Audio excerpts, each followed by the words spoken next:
GOP bill priorities. Questions? Senator Faber, on Senate Bill 10, you discussed some of the provisions for voting access. What about the integrity side of that? Well, what do you mean specifically? It's called the polling place Right. access. Okay, integrity. Okay, I thought you were going to ask me about some things that aren't in the bill. Where is Senator Ossoff? Senator Ossoff.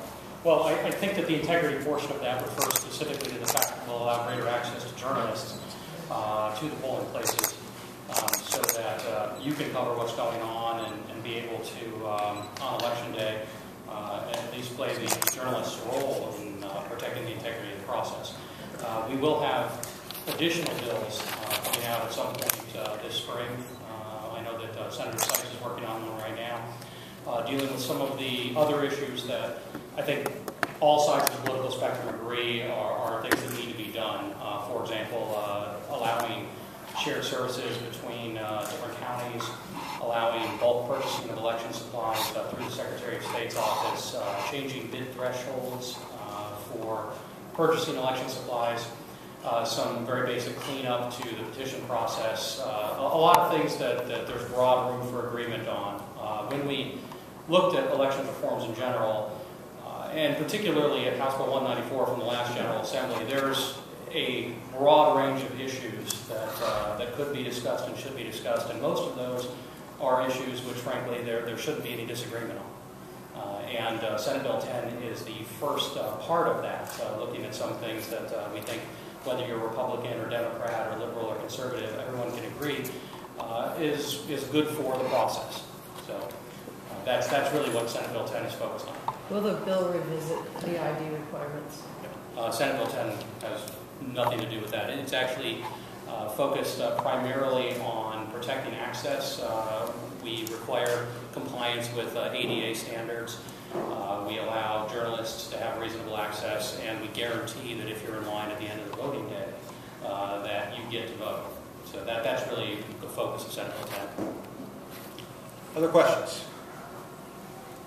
Senator, Senate Bills 1 and 2, is there any significant differences between those and House Bills 1 and 2? Or is this... The answer to that is yes, but I'm going to recognize Senator Bill. Bill, you want to show why don't you step over here because they are Bill. Yes. They are supported. Senate Bill 2 is a mirror to the House Bill 1. Senate Bill 1, however, is unique. It is a revolving loan program, and there is no companion piece in the House. Other questions? I'm sorry, can you describe a little bit about how you envision this fund being used? I have a speech for that. That's why I stood here for a moment. The vision for Senate Bill 1 is a revolving loan fund. What we'd really like to do is, we had an income work training program, voucher that is, and the money was gone through really quickly. It's one-time money. So we have a vision for converting one-time money in the form of casino fees into a sustainable fund.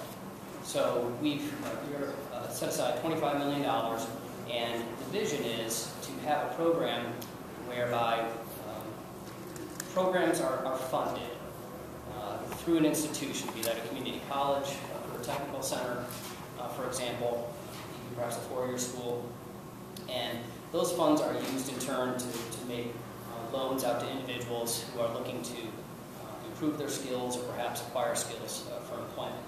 So a student will be allowed to borrow up to $10,000, and a particular program can be awarded up to $100,000. So you can have an institution may have multiple programs, but each program is capped at $1,000 each. The loan is interest-free for the first 6 months after the completion of the program, whether that results in a certificate or some sort of degree completion. And there's going to be a priority given to programs that are launched in conjunction with business partners. So we're looking for programs that are designed to high-demand jobs, and institutions are working with business partners because we really like the business community to get involved, make it a demand-driven program, and then we're hoping that the business partners are willing to see value in the program and perhaps help these students pay off the loans. And so we've directed the Department of Development to come up with some